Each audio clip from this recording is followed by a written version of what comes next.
da. Bura gəl. Bax ikisi. Mən deyir, sən hörmət elədim, zavoru saxlatdırdım. Həmən rəfayın, bu deyir, rəfayınla şeydir. Buna bax, buna. Yox, o jekdir. Jekimiz de buradan keçək. Gəlsin, isbatda verməyəcəm. Deyəcəksən, orada nə gəlsin? Kim? Kim? Papaqlı.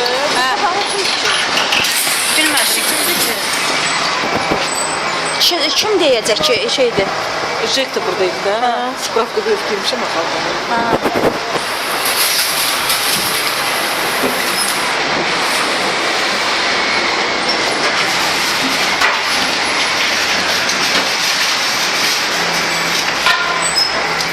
Bura da geçilir. Yok, birden geçsin mi?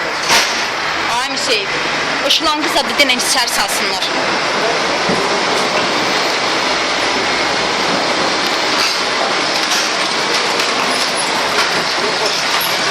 Oranı da sökeceksin ha?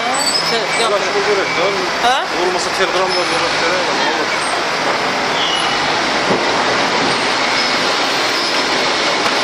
Bir size bak verilmişti diye. Vaktinde şeyler.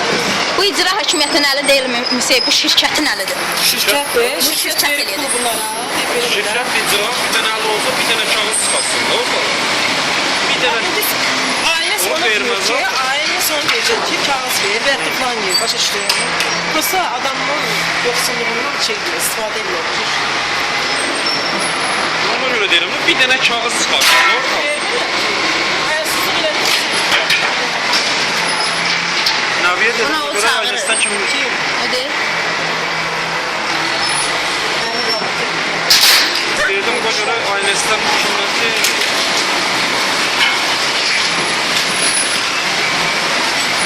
ailesi düşemedi. Şu an mı? Naviye de demişim. Bu yetsin göre.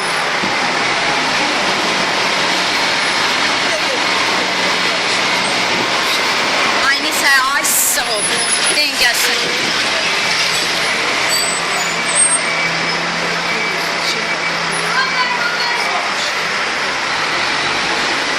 Ay Müseyib. Müseyib.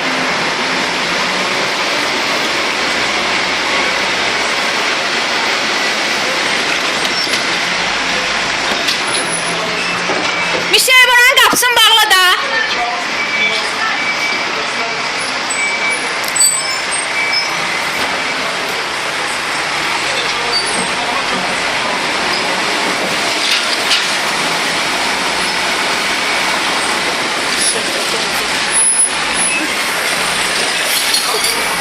Sen benim günümdesin.